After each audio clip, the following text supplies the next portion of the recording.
আসসালামু আলাইকুম। Mahmud IELTS and পিটির পক্ষ থেকে সবাইকে স্বাগতম। আজকের এই ভিডিওতে আমরা দেখব আইএলস বুক 13 এর 13 নম্বর বইয়ের প্র্যাকটিস টেস্ট 2 এর ফ্যাসেজ 1টা দেখব। তো টেস্ট 2 প্যাসেজ 1টা আজকে আমরা দেখব। তো এটা হচ্ছে সিনেমা নিয়ে, ব্রিঙ্গিং সিনেমা টু ইউরোপ, অর্থাৎ এশিয়া থেকে ইউরোপে দারুচিনি নিয়ে যাওয়ার যে ইতিহাস সেটা। তো দেখা যাক, প্রথমে আমরা কোশ্চেনে চলে আসি। তো কোশ্চেনে কি বলছে, এখানে বিবলিক্যাল টাইমের কথা বললো, যে অর্থাৎ বিবলিক্যাল টাইম আমরা জানি ঈসা নবীর জন্মের যে সময়টা সেটা। The early history of cinema, অর্থাৎ সিনেমা বা দারুচিনির যে প্রথম প্রাথমিক পর্যায়ে যে ইতিহাসটা পাওয়া যায় সেটা অ্যাডেড টু ড্যাশ, এরপরে use to show between peoples, এরপরে দেওয়া আছে অ্যানশিয়েন্ট রোম, প্রাচীন রোমে used for its to sweet smell add dash, অর্থাৎ এই দারুচিনির যে সুন্দর গ্রান আছে এটিকে ব্যবহার করা হতো কোথায়, অ্যাডেড টু ফুড, খাবারের সাথে অ্যাড করা হতো, স্পেশালি মিট, বিশেষ করে মাংসের সাথে, was an indication of a person, ওইটার দ্বারা একজন মানুষের ঢ্যাঁস বুঝাইতো। Known as a treatment for dash, এটা একটা ট্রিটমেন্ট হিসেবে ব্যবহৃত হতো। For and other health problem, অন্যান্য হেলথ প্রবলেমের জন্য। এবারে গ্রোন ইন ড্যাশ, পরে এটা উৎপাদিত হতো। এবার মার্চেন্ট ইউজড, মার্চেন্টরা ব্যবহার করতো। Two bring it in two the Mediterranean C বা ভূমধ্য সাগরের ওইখানে নিয়ে যেত কি কোন বাহনের মধ্য দিয়ে। এরপরে arrived in the Mediterranean at dash. তো এই সমস্ত কোশ্চেনগুলো এখানে 13টা কোশ্চেন দেওয়া আছে। তো এগুলো আমরা টুসটা সলভ করে ফেলবো। তো আমরা প্যাসেজটা পড়ি। প্রথমে বলছে বিবলিক্যাল টাইম থেকে, তো আমি শুরু থেকে বলতেছি। Cinnamon is a sweet fragrant spice produced from the inner bark of trees of genus cinnamomum, এরপর which is native to Indian subcontinent. তো বলতেছে সিনেমন কি, দারুচিনি কি, দারুচিনি হচ্ছে একটা গাছের ছাল, গাছের ছাল হচ্ছে দারুচিনি, যেটা হচ্ছে ভিতরের দিকের ছালটা আর কি। তো এটা হচ্ছে সিনেমম প্রজাতির গাছের এক ধরনের গাছ থেকে এটা উৎপাদন হয়। Which is native to Indian subcontinent, হচ্ছে ভারতীয় উপমহাদেশের, মানে এটার আদিবাস, অর্থাৎ এই গাছটা মানে পাওয়া যাইতো তখন ভারতীয় উপমহাদেশে। ওকে, এবার it was known in biblical time, it was known in biblical সময়ে, অর্থাৎ বাইবেল সময়ে এটা পড়ে। বাইবেল মানে কি, ঈসা নবীর জন্মের যে সময়, ওই সময়তে এটা পরিচিত ছিল, বা ওই সময়টাতেও এটার ইতিহাস জানা ছিল। And is mention in several books of the Bible, এবং বাইবেলের কয়েকটা বইতে এটার উল্লেখ পাওয়া যায়। Both as an ingredient that was mixed with oils for anointing people's body.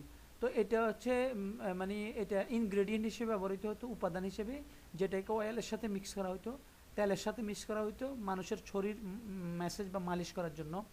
And also a token indicating friendship among lovers and friends, এবং এটা একটা টোকেন হিসেবে ব্যবহৃত হতো, মানে একটা চিহ্ন, সাইন হিসেবে ব্যবহৃত হতো অ্যামং লাভার্স অ্যান্ড ফ্রেন্ড, বন্ধু এবং ভালোবাসার মানুষের মধ্যে, যে একটা মানে টোকেন হিসেবে ব্যবহৃত হতো, সম্পর্কের একটা মার্ক হিসেবে ব্যবহৃত হতো, যেরকম বর্তমানে গোলাপ ফুলটা ব্যবহার করা হয়। ইন অ্যানশিয়েন্ট রোম, তো প্রাচীন রোমে, মর্নার্স মানে যারা কান্নাকাটি করতো, অ্যাটেন্ডিং ফিউনারাল মানে অর্থাৎ কোনো ব্যক্তির একটি মারা গেলে, তো ফিউনারাল মানে সৎকার, অর্থাৎ কোনো ব্যক্তির একটি মারা গেলে ওইখানে যে লোকজন কাঁদে ওইটারে বলে ফিউনারাল। তো এই ফিউনারাল সময় যারা কান্নাকাটি করতো, burn cinnamon to create a pleasant scent, তো ওইখানে সেন্ট, তো ওইখানে সিনেমন জ্বালানো হতো, দারুচিনি জ্বালানো হতো, যাতে করে সুন্দর একটা স্মেল আসে। Most often however the spice found its primary use in an additive to food and drink.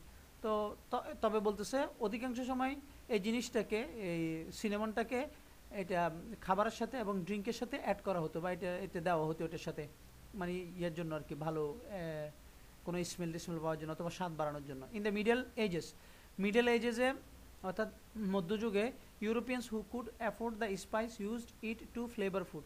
তো ইউরোপিয়ান যারা একটু বিত্তশালী ছিল, তারা তাদের খাবারের সাথে এই মশলাটা যোগ করতো, পার্টিকুলারলি মিট, বিশেষ করে মাংসের সাথে, and to impress those around them with their ability to purchase an expensive condiment from the exotic east, অর্থাৎ তারা তাদের আশপাশের মানুষজনের কাছে মানে একটু নিজেদের প্রেস্টিজ বাড়াইতে চাইতো, যে এটা দেখিয়ে যে দেখো আমরা এই মানে এই সিনেমন বা জিনিসটা আমরা ব্যবহার করতেছি আমার খাবারের সাথে, তো এই জিনিসটা শো করার জন্য তারা এটা করতো।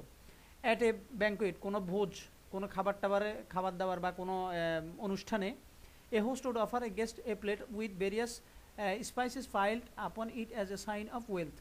তো কোনো ভোজে একজন দাওয়াত বা যে দাওয়াত দিছে সে কী করতো, সে তার গেস্টের প্লেটের উপরে বিভিন্ন স্পাইস যেগুলো ছিল, মশলা, ওগুলো সুন্দর করে সাজিয়ে, ফাইল আপন মানে কি, সাজিয়ে রাখতো, স্তূপ করে রাখতো, it as a sign of wealth, মানে সে এতে বুঝাইতো যে দেখো আমি অনেক সম্পদশালী, আমি অনেক এখানে স্পাইস বা মশলা আমি ইউজ করেছি বা আমার আছে, আমার কেনার সামর্থ্য আছে। At his or her disposal. এবার দেখে cinnamon was also reported to have health benefits. তো বলতেছে সিনেমনের অনেকগুলো হেলথ বেনিফিট আছে।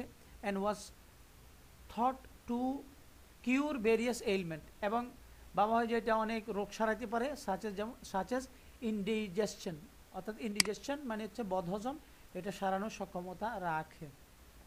তো এতটুকুতে আমরা আশা করি কিছু জিনিস পেয়ে যাব। এক নম্বর হচ্ছে বিবলিক্যাল টাইমের কথা উল্লেখ আছে। তো এখানে বলছিল যে মিক্স করা হয়, সিনেমনকে মিক্স করা কিসের সাথে? উইথ অয়েলস, এই যে অয়েলের সাথে মিক্স করা হয়। তার মানে আমাদের এখানে যে আনসার অ্যাডেড টু ড্যাশ, তাহলে বিবলিক্যাল টাইমে এখানে টাইম পিরিয়ড দেওয়া আছে, অর্থাৎ ওই টাইম পিরিয়ডের নিচে নামা যাবে না। এই যে অ্যানশিয়েন্ট রোম থেকে বলতে এর আগে যেগুলো আছে ওইখান থেকে বাইর করতে হবে, তাহলে এখানে অয়েল হবে। ওকে, তাহলে অ্যাডেড টু অয়েল, অয়েলের সাথে অ্যাড করা হইতো। এরপরে ইউজ টু শো, এটা ব্যবহার করা হয়তো শো দেখানোর জন্য, বিটুইন পিপল, মানুষের মাঝে। তো মানুষের মধ্যে কি ব্যবহার করার জন্য এটা ব্যবহার করা, মানে কি দেখানোর জন্য ব্যবহার করা হতো। এই যে এখানে অয়েল, এই যে এখানে অলসো নোন, এই যে এরপরে and also as a token indicating এর শো, এক কথা দেখানোর জন্য, বোঝানোর জন্য।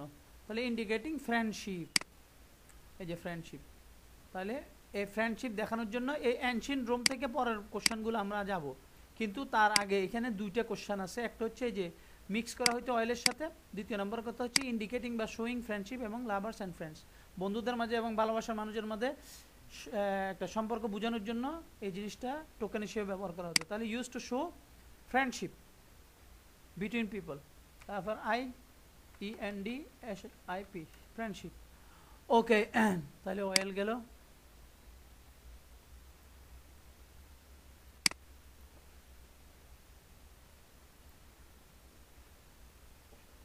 এবার হচ্ছে ancient Rome, used for its sweet smell at dash. Ancient রোমে এটার সুইট স্মেলটা, সুন্দর গ্রানটা ব্যবহার করা হতো কোথায়? অ্যাট, কোথায় ব্যবহার করা হতো? তাহলে আমরা বলছি in ancient Rome mourners attending funeral, অর্থাৎ ফিউনারেল মানে কি সৎকার, burn cinnamon to create a pleasant. এবারে most often however the species is to, তাহলে এখানে আমরা পেয়ে গেছি যে অ্যানশিয়েন্ট রোমে মোয়ার্নার যারা, তারা ব্যবহার বার্ন, এই যে এটাকে বার্ন সিনেমনটাকে জ্বালানো হতো two create a pleasant smell, সুন্দর একটা গ্রানের জন্য। তাহলে এখানে ফিউনারেল মানে সৎকার, মানুষ মারা টারা গেলে ওইখানে আগের যুগে মানুষকে ভাড়া নিয়ে যেত বিলাপ করে কান্দার জন্য, ঠিক আছে। তাহলে এখানে used for its sweet smell at funeral, তাহলে ফিউনারেল। ওকে, তাহলে ফিউনারেলে বা সৎকারের অনুষ্ঠানে কি করা হতো? এটাকে জ্বালানো হতো সুইট স্মেল পাওয়ার জন্য। এরপরে দেখা যাক মিডল এজেস। এবার মিডল এজেস আসছি। তো মিডল এজে কি বলতেছে? অ্যাডেড টু ফুড, এটা খাবারের সাথে অ্যাড করা হতো, স্পেশালি মিট, বিশেষ করে মাংসের সাথে। Was an indication of a persons, এটা দ্বারা একজন ব্যক্তির ঢ্যাস বুঝাইতো। তো এখন কি বুঝাইতো? এবার আমরা আসি মিডল এজেস আসি।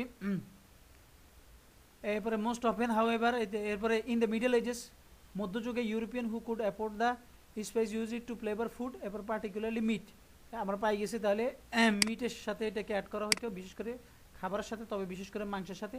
And to impress those around them with their ability to purchase an expensive containment from exotic east. At a banquet কোনো বুঝে host or offer a guest a pile with various spices file upon it as a sign of wealth. তাহলে কি জন্য? এটাকে সম্পদের, তার কাছে যে সম্পদ আছে, সাইন মানে কি? একটা লক্ষণ বা নিদর্শন বা বোঝানোর জন্য। হ্যাঁ, তাহলে কি সম্পদ, সে যে সম্পদশালী সেটা বোঝানোর জন্য ব্যবহার করা হতো। তাহলে additive food specially meat was an indication of a persons wealth, একজন মানুষের কি, WEALTH, ওয়েলথ, একজন মানুষের সম্পদ বোঝানোর জন্য বা একজন মানুষ যে সম্পদশালী সেটা বোঝানোর জন্য অ্যাড করা হইতো। এরপরে দেখা যাক, তাহলে ইন্ডিকেশন আর সাইন একই কথা। Known as a treatment for dash and other health problem, তাহলে এটাকে ট্রিটমেন্ট হিসেবে ধরা হইতো। ট্রিটমেন্ট মানে কি? ওষুধ হিসেবে বিবেচনা করা হইতো একটা নির্দিষ্ট অসুখ অ্যান্ড আদার প্রবলেম, এবং অন্যান্য প্রবলেমের জন্য। তো আমরা এবার এখানে চলে আসি। His disposal. Okay, cinnamon was also reported to have health benefit, সিনেমনের স্বাস্থ্যগত কী রয়েছে, বেনিফিট রয়েছে। And was thought to cure various element, এবং ভাবা হতো যে এটা দিয়ে অনেক রোগ সারানো যায়। সাচ এজ ইন্ডিজেশন বা বদহজম কি করা হতো? সারানো হতো। তাহলে এখানে বলছে একটা রোগের কথা বলছে স্পেশালি, সেটা কি? এই যে এখানে প্রবলেমস এরপরে known as a treatment for indigestion, okay, বদহজম সারানোর জন্য এটাকে ব্যবহার করা হতো এবং অন্যান্য প্রবলেমের জন্য এটাকে ব্যবহার করা হতো। ওকে, এবার আসা যাক middle ages grown in dash, উৎপাদিত হতো কোথায়। এরপরে merchant use dash to bring it into Mediterranean, মার্চেন্টরা এটাকে নিয়ে যেত কোথায়, ভূমধ্য সাগরের কাছে নিয়ে যেত। কেমনে নিয়ে যেত, কী দিয়ে নিয়ে যেত, ওইটা বলা হবে। এবার আমরা এখানে পড়ব দ্বিতীয় প্যারা। আসা যাক, toward the end of the middle ages, middle age মধ্যযুগের শেষের দিকে the European middle classes began to desire the life style elite, অর্থাৎ মিডল ক্লাস যারা ছিল, ইউরোপের মধ্যবিত্ত শ্রেণী যারা ছিল, তারা এলিটদের জীবনযাপনের জন্য আগ্রহী হয়ে উঠলো। মানে তারা চাওয়া শুরু করলো যে আমরা এলিটদের মতো জীবনযাপন করবো, including their consumption of spices, এবং তারা চাইলো যে এলিটরা যেরকম স্পাইস খায়, বিভিন্ন মশলা খায়, আমরা ওগুলো খাবো। This led to a growth in demand from cinnamon and other spices, ফলে কী হলো, যে অন্যান্য স্পাইসেস যেগুলো ছিল মশলা এবং পাশাপাশি যে সিনেমান দারুচিনি ছিল, এটা ডিমান্ড বেড়ে গেল। অ্যাট দ্যাট টাইম, ওই সময় cinnamon was transported by Arabian merchant, তখন এই দারুচিনিটা আরব ট্রেডাররা নিয়ে যেত, ঠিক আছে, who closely guarded the secret of sources of the spicy from potential rival. কিন্তু তারা এটা বলতো না যে তারা কোত্থেকে নিয়ে যেত, তারা এটা হাইড রাখতো যে তারা আসলে সিনেমানটা কোথায় থেকে কোথায় নিয়ে যাচ্ছে বা কোথায় পাওয়া যায়, কোন দেশে পাওয়া যায়, এটা বলতো না। দে টুক ইট ফ্রম ইন্ডিয়া, তারা ইন্ডিয়া থেকে এটা নিত, এই সিনেমানটা ইন্ডিয়া থেকে নিত, ওয়ার ইট ইজ গ্রোন, যেখানে এটা উৎপাদিত হয়। তাহলে আমাদের প্রশ্নে বলা আছে গ্রোন ড্যাশ কোথায়, সিনেমানটা কোথায় উৎপাদন হয়তো মিডল এজেসে। তাহলে এখানে এই যে দেখেন গ্রোন ইন ইন্ডিয়াতে এটা উৎপাদন হতো। তাহলে ইন্ডিয়াতে এটা উৎপাদন হতো। এরপরে dash merchant use to bring it into Mediterranean. তাহলে দেখা যাক on camels by an overland road to the Mediterranean. তাহলে এই যে দেখে দে টুক ইট ফ্রম ইন্ডিয়া থেকে এটা নিয়ে যেত, মাঝখানে এটা তো আলাদা অংশ, এটা আমরা জানি দুইটা কমন, মাঝখানে আলাদা অংশ। They took it from India on camels, কিসের উপরে, অর্থাৎ যে ক্যামেল আছে, ক্যামেল মানে আমরা জানি ওটের পিঠে করে নিয়ে যেত, by an overland road, overland road মানে হচ্ছে ভূমির উপর যে রোড থাকে, এটা ওভারল্যান্ড রোড বলে, রোড টু মেডিটেরিয়ান, এবং এটাকে ভূমধ্য সাগর পর্যন্ত নিয়ে যেত স্থলপথে।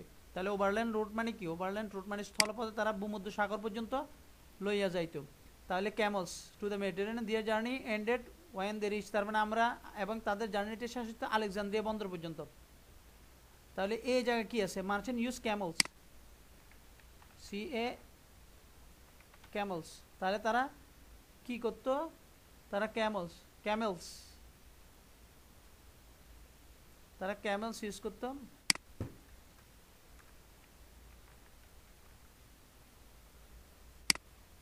ওট ব্যবহার করত। Okay, to bring it to the Mediterranean, arrived in the Mediterranean পর্যন্ত নিয়ে যেতে। Arrived in the Mediterranean at dash, মেডিটেরিয়ানের কোথায় আসতো, অ্যারাইভড পৌঁছাইতো, ইন দ্য মেডিটেরিয়ান অ্যাট ভূমধ্য সাগরের কোথায় পৌঁছাইতো তারা। তাহলে আমরা যদি প্রশ্ন দেখি তাহলে দেখব at Mediterranean, their journey ended when they reach Alexandria, তারা আলেকজান্দ্রিয়া পৌঁছাইলে তাদের জার্নিটা শেষ হইতো। ওকে, এরপরে European trader sell their to purchase their supply of cinnamon, এরপরে ইউরোপিয়ান যে ইয়ারা ছিল, ট্রেডাররা ছিল, ব্যবসায়ীরা ছিল, তারা সেল করতো মানে কি, সেল করতো মানে হচ্ছে নৌপথে ভ্রমণকে সেল বলে। তারা নৌপথে আসতো কোথায়, এই আলেকজান্দ্রিয়া বন্দরে আসতো সিনেমান কেনার জন্য। Then brought it back to Venice, এরপরে এটাকে নৌপথে ভ্যানিসে নিয়ে যেত, ইতালির ভ্যানিসে নিয়ে যেত।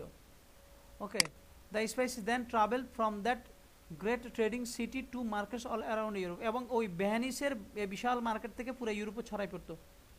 তাহলে এই জায়গায় আসা যাক, bring it in Mediterranean, arrived in the Mediterranean at dash, তারা পৌঁছাইতে আলেকজান্দ্রিয়া বন্দরে। তাহলে ওয়ার ইজ আলেকজান্দ্রিয়া, এই যে আলেকজান্দ্রিয়া বন্দরে তারা এখানে আসতো। ওকে, কপি করে তাহলে আমি এখানে নিয়ে যাই, তাহলে এখানে আলেকজান্দ্রিয়া আসতো, অ্যাট আলেকজান্দ্রিয়া। ওকে, আলেকজান্দ্রিয়া আসতো। এরপরে traders took it to dash, ট্রেডাররা নিয়ে যেত এটাকে কোথায়, ড্যাশে নিয়ে যেত, and sold it to destination around Europe, এবং পুরো ইউরোপের বিভিন্ন ডেস্টিনেশন ছড়াই দিত। তাহলে ট্রেডাররা এটাকে নিয়ে যেত ভ্যানিসে। Okay, European trader sell their to purchase their supply of cinnamon, then brought it back to Venice, এরপরে এটাকে ভ্যানিসে নিয়ে যেত।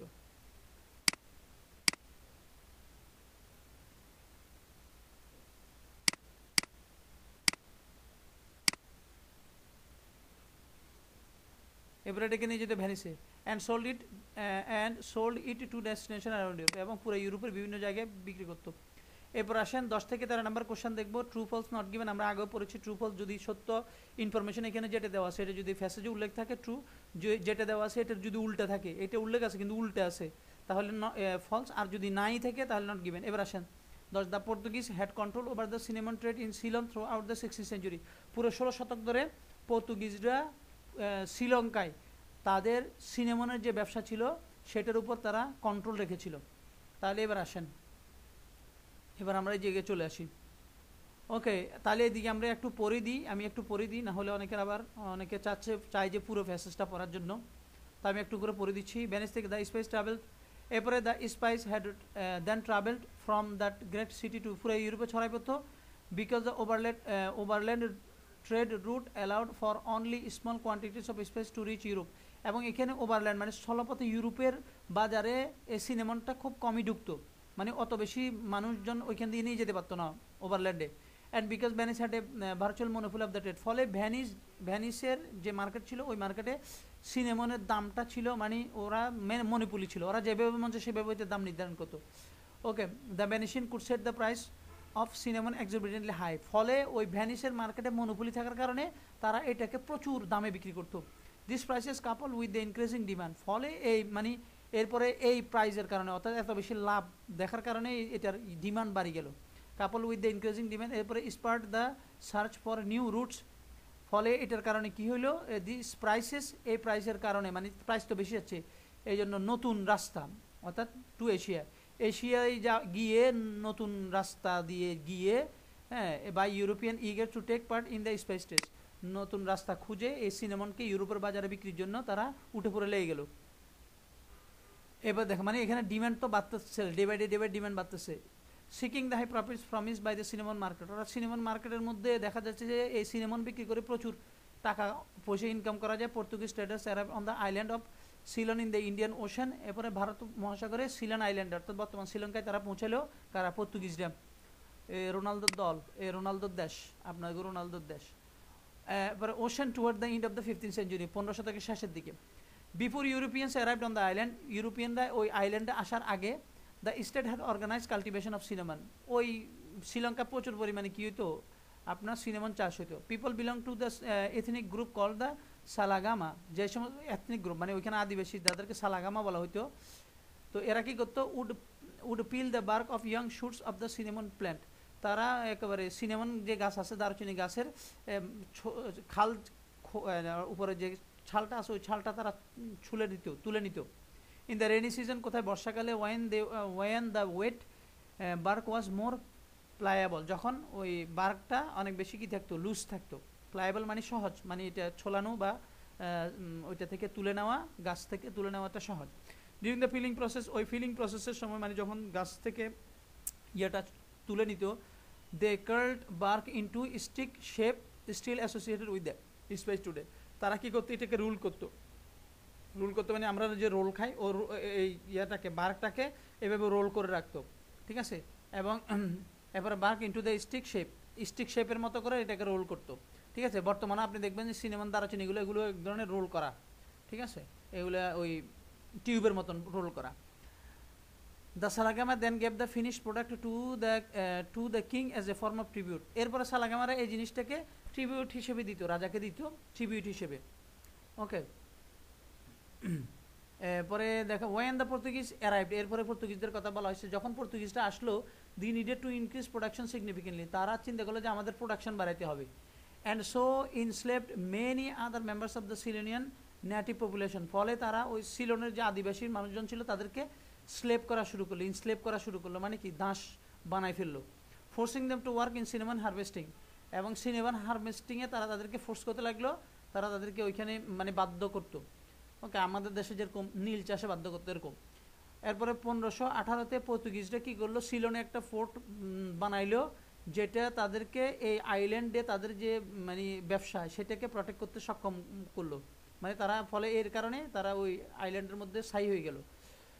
So helping them to develop a monopoly in the cinnamon trade and generally very high profit, এবং তারা ওই একচ্ছত্র আধিপত্য বিস্তার করলো ওইটার উপরে, এবং ফলে তারা ওই সিনেমন প্রচুর পরিমাণে প্রচুর লাভে বিক্রি করা শুরু করলো। এবারে 16 শতকের শেষের দিকে তারা 10 গুণ বেশি তারা আয় করতে লাগলো এই সিনেমন ব্যবসা করে। এবং এরপর দেখলো when shipping cinnamon over a journey of 8 day from Sri Lanka to India, এবং ইন্ডিয়াতে যাইতে শ্রীলঙ্কা থেকে 8 দিন লাগতো শিপে করে, এবং তারা প্রচুর ব্যবসা সফল হলো ওই মনোপলি ধরে রাখার কারণে। এরপর when the Dutch arrived at the, তাহলে এই যে দেখেন পুরো 16th সেঞ্চুরি ধরে 1518-এর কথা বলছে, 1518-তে তারা কি করলো, তারা ওই আইল্যান্ডের মধ্যে দুর্গ তৈরি করলো এবং এখানে মনোপলি তো গড়ে তুললো, ঠিক আছে, প্রচুর। এরপর in the late 16th century, late 16th century মানে কি 16th সেঞ্চুরির শেষের দিকে। এখানে একটা জিনিস ভুল হয়, সেটা হচ্ছে কি 16th সেঞ্চুরি বললেও অনেকে বুঝে না, মানে 1501 থেকে শুরু করে 1600 পর্যন্ত হচ্ছে 16th সেঞ্চুরি। 1501 থেকে 1500 তো শেষ, তো 1500 শেষ মানে 1501 মানে কি 1600 শুরু, তো 1600 শুরু মানে কি 16 শতাব্দী।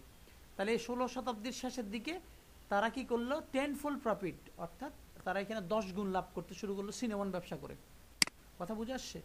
তাহলে এটা গেলো। তাহলে আমাদের এই যে এখানে যে একটা প্রশ্ন ছিল সেটা কি, সেটা হচ্ছে এটা দেখেন যে the Portuguese had control over the cinnamon trade in Ceylon through out the 16th century. পুরো 16 শতক ধরে তারা এখানে মনোপলি ধরে রেখেছিল। তাহলে এটা হচ্ছে ট্রু, অতএব আমাদের আনসার হচ্ছে ট্রু।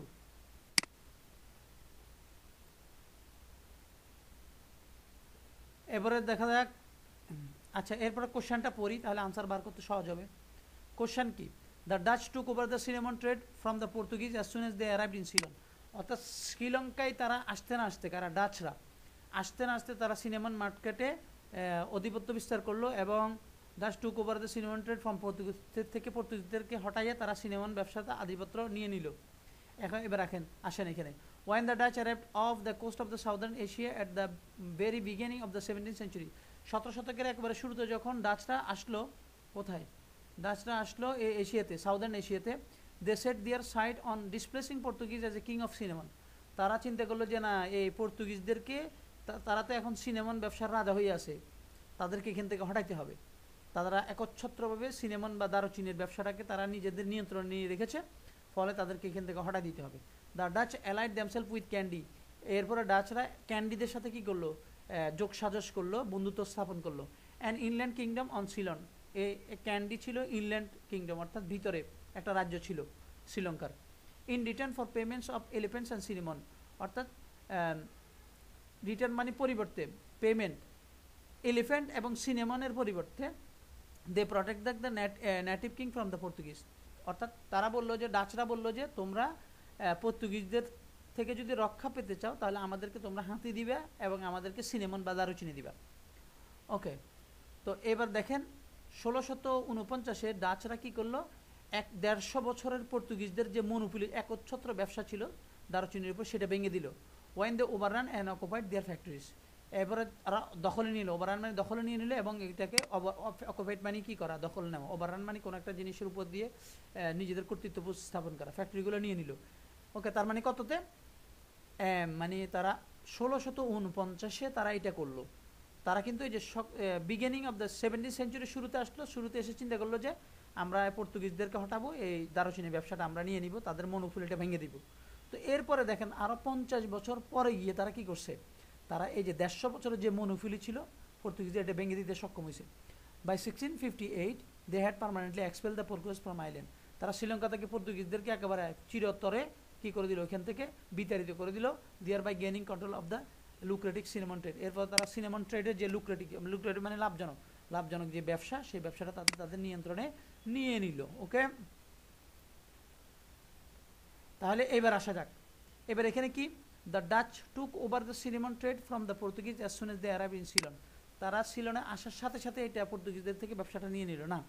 তারা শুরুতে আসলো, এই যে দেখেন শুরুতে আসলো, এসে তারা চিন্তা করলো পর্তুগিজদের মনোপলি ভাঙবে। এরপর 1949-এ মনোপলিটা ভাঙছে, এবং 1649 এবং 1658-তে পর্তুগিজদেরকে বিতাড়িত করছে। তার মানে এই জিনিসটা দেওয়া আছে, তবে এই জিনিসটা ফলস আকারে দেওয়া আছে, যেটা কি তারা ওই সিলনে আসার সাথে সাথেই তারা এটা করতে পেরেছিল না, এটা তারা সাথে সাথে করতে পারে নাই, বরং তাদের 50 বছর লেগেছিল, এই জন্য এটা হবে ফলস। ওকে, তাহলে এটা হয়ে গেল ফলস। এবারে দেখা যাক, the trees planted by Dutch produced large quantity of cinnamon then the wild trees. অর্থাৎ ডাচরা দ্য ট্রিজ প্ল্যান্টেড বাই ডাচরা যে গাছগুলো লাগাইতো দারুচিনের produce large quantity of cinnamon, সেগুলো থেকে প্রচুর পরিমাণ সিনেমন দারুচিনি পাওয়া যেত দেন দ্য ওয়াইল্ড ট্রিজ। ওই বন্য যে আগে যে সমস্ত গাছগুলো থেকে, বন্য গাছগুলো থেকে দারুচিনি সংগ্রহ করা তো সেগুলোর চেয়ে বেশি। তো এখন আমরা দেখব এই ধরনের কোনো কথা আছে কিনা। In the order of protect their hold on the market, ডাচরা চিন্তা করলে আমরা আমাদের মার্কেট ধরে রাখতে হবে। The Dutch like the Portuguese before them, তো ডাচ পর্তুগিজদের মতো ডাচরা কী করলো, treated the native inhabitant harshly, তারাও ওই জনগণকে অত্যাচার শুরু করলো, ইনস্লেভ করলো। Because of the need to boost production and satisfy Europe's ever increasing appetite for cinnamon. তো এখন দেখা যাচ্ছে কি এই প্রোডাকশনটাকে বাড়াইতে হবে, কারণ হচ্ছে ইউরোপিয়ানদের ডে বাই ডে অ্যাপিটাইট মানে কি, কোনো জিনিসের প্রতি রুচি, অ্যাপিটাইট বেড়ে যাচ্ছে, ইউরোপিয়ানরা এই সিনেমার প্রতি আরও বেশি ঝুঁকে যাচ্ছে, আরও বেশি খাচ্ছে। The Dutch began to alter the harvesting practices of the Ceylon, ডাচটা কী করলো, অল্টার পরিবর্তন করে দিল, যে হারভেস্টিং যে প্রসেস ছিল সিনেমনের সেটা পরিবর্তন করে দিল। Over time the supply of cinnamon trees on the inland became nearly exhausted, ফলে ওই সিলনের ভিতরে যে হারভেস্টিংয়ের যে প্রসেসটা ছিল ওইটা হয়ে গেলে একবার অকার্যকর হয়ে গেল, কারণ প্রচুর পরিমাণ ডিমান্ডের কারণে ওই পরিমাণ সাপ্লাই আসতেছিল না। Due to systematic stripping of the bark, মানে অর্থাৎ দিন বা দিন গাছের ছাল ছুলতে যদি এমন একটা পর্যায়ে চলে গেছে যে এখান থেকে আর ছালই পাওয়া যাচ্ছিল না। ওকে, তাহলে eventually the Dutch began cultivating their own cinnamon trees to supplement the diminishing number of varieties available for use. এরপরে তারা কী করলো, নিজস্ব পদ্ধতিতে সিনেমন চাষ করলো, cultivate their own cinnamon tree, তারা নিজেদের যে সিনেমন ট্রি ছিল ওগুলো কাল্টিভেশন শুরু করলো। কারণ হচ্ছে কি, যে আগে যে সিনেমনটা পাওয়া যেত, দারুচিনিটা পাওয়া যেত ওই অঞ্চলের, সেইটা এখন আর পাওয়া যাচ্ছে না। ওকে, দেন 1996 the English arrived on the Ceylon, এরপর 1996-তে সিলনরা, 1996-তে হবে না, এটা হবে 1896 মেবি। ওকে, কারণ হচ্ছে 1996-তে বেশি দিন হয়নি, তাহলে এটা মনে হয় ইয়াতে ভুল আছে। আচ্ছা যাই হোক, তারপরে অ্যাভেলেবেল ফর ইউজ ওইটাতে গেলো। এবারে 1896-তে আসলো ইংলিশরা, শ্রীলঙ্কায় আসলো, thereby displacing the from their control of the cinnamon monopoly. এবারে ইংলিশরা এসে ইয়াদেরকে, ডাচদেরকে কী করলো, মনোপলি ভেঙে দিল, ডাচদেরকে ওখান থেকে বিতাড়িত করলো। By the middle of the 19th century, অর্থাৎ 19th সেঞ্চুরির মাঝামাঝি সময় 1850 পর্যন্ত, production of cinnamon reach 1000 tons a year, মানে বছরে 1000 টন পর্যন্ত গেল। After a lower grade of quality of spice became acceptable to Europe east. তো কারণ হচ্ছে কি, অর্থাৎ লোয়ার সিনেমন বিক্রি করলো, অর্থাৎ লোয়ার কোয়ালিটির সিনেমন বিক্রি করলো, ইউরোপিয়ানরা খাচ্ছে, এত ডিমান্ড বাড়ি গেছে। By that time cinnamon was being grown in other parts of Indian Ocean region and a West Indies, Brazil and Guyana. তো এই সমস্ত অঞ্চলগুলোতেও সিনেমন চাষ করা শুরু হইলো। Not only was a monopoly of cinnamon became impossible, but the spice trade overall was diminishing in economic potential. এরপর দেখা গেল যে কি এগুলোর চলে গেল, অর্থাৎ যে মনোপলি ছিল সিনেমন মার্কেটের এটা চলে গেল। কেন? Eventually purchase superseded by the rise of trade in coffee, tea, এরপরে চকোলেট অ্যান্ড সুগার, অর্থাৎ কফি, টি, চকলেট এবং সুগারের, অর্থাৎ আখ বা চিনির, এগুলোর ট্রেড বেড়ে গেল, ওইটার ইয়েটা কমে গেল, সিনেমনের যে ট্রেড এটা কমে গেল। আচ্ছা, তার মানে 19 শতকের এটা রইল না। তো এখানে আমরা পাইলাম না, কি পাইলাম না, যে এই যে বললো না যে the tree planted by Dutch produce larger quantity of cinnamon then the wild trees, অর্থাৎ ওয়াইল্ড ট্রিজের তুলনায় ডাচরা যে সিনেমনগুলো কী করতো, মানে ওখানে প্ল্যান্ট করতো, তাদের নিজস্ব যে সিনেমন কাল্টিভেশন ছিল সেটা বেশি কী করতো, আপনার পরিমাণ সিনেমন দিত বা দারুচিনি প্রোভাইড করতো। এটা তো আমরা পাই না, অতএব এটা হবে নট গিভেন। নট লিখলে সবগুলো বড় হাতে লিখতে হবে, আর না হলে সবগুলো বড় ছোট হাতের। Not given. The Spice Trade maintained its economic importance during 19th century. তো বলছি এই স্পাইস ট্রেডটা 19th সেঞ্চুরি জুড়ে তার ইকোনমিক যে গুরুত্ব ছিল, অর্থনৈতিক গুরুত্ব, সেটা ধরে রেখেছিল। এই যে আমরা একটু আগে বললাম, এই যে এখানে দেখেন বাই দ্য টাইম, এই যে দেখেন by that time the cinnamon was, এই যে 19th সেঞ্চুরি মাঝামাঝি 1850 পর্যন্ত, by that time cinnamon was being grown in other parts of the Indian Ocean region in West Indies, এগুলোতে শুরু হলো, ওগুলো চাষ শুরু হলো। Not only was a monopoly of cinnamon becoming impossible, এরপরে সিনেমন এর মনোপলি যেটি ছিল, একচ্ছত্র যে ইয়ে ছিল, সেটা কি হয়ে গেল, ইম্পসিবল হয়ে গেল, সেটা অসম্ভব হয়ে গেল, আর মনোপলিটা রইল না। But the spice trade overall was diminishing, শুধু সিনেমার না, যত স্পাইসের ট্রেড আছে, যত অন্যান্য মশলার ট্রেড আছে, ওইটাও নষ্ট হয়ে গেল, ওইটাও তার মনোফিলিটা হারাই ফেললো। ইন ইকোনমিক পটেনশিয়াল, অর্থাৎ ইকোনমিক দিক দিয়ে, অর্থনৈতিক দিক দিয়ে, আর্থিক খাতে এটার আর আধিপত্য ধরে রাখতে পারলো না। অ্যান্ড ওয়াজ ইভেনচুয়ালি, এবং এর ফলে ইভেনচুয়ালি এর পরপরই superseded by the rise of trade in coffee, অর্থাৎ এটা সুপারসিড হয়ে যাবে। সুপারসিড হয়ে যাবে মানে কি, কোনো একটা জিনিস আর একটা জিনিসে পরিবর্তন হয়ে যাওয়া, বা আর একটা জিনিস কোনো একটা জিনিসকে ইনগালফ করে ফেলা, ঠিক আছে, কোনো ইয়েতে নিয়ে নেওয়া, তার উপর আধিপত্য বিস্তার করা। তাহলে কি, কফি এবং টি এবং সুগারের আধিপত্য বিস্তারের কারণে এটা নষ্ট হয়ে গেল। তার মানে এখানে যে কথাটা আছে সেটা হচ্ছে যে ধরে রেখেছিল, বলছিল না, ধরে রাখতে পারে নাই, বরং সেটা এখানে উল্টে আছে। The spice trade maintain its economic importance during, economic ইম্পর্টেন্সটা ধরে রাখতে পারে নাই, তখন চলে গেছে ব্যবসা কিসে, সুগারে, তারপরে কফিতে, চকলেট, এগুলোতে চলে গেছে। তাহলে আমরা এই পুরো প্যাসেজটা পড়ে ফেললাম। তো আশা করি এটা অনেক মজার প্যাসেজ। তো আইএলসের মধ্যে বিভিন্ন প্যাসেজগুলো অনেক অনেক বেশি ইনফরমেটিভ, খুব দারুণ। তো ইনশাল্লাহ নেক্সট ভিডিওতে দেখা হচ্ছে। সবার সুস্বাস্থ্য কামনা করে এখানে বিদায় নিচ্ছি। আল্লাহ হাফেজ।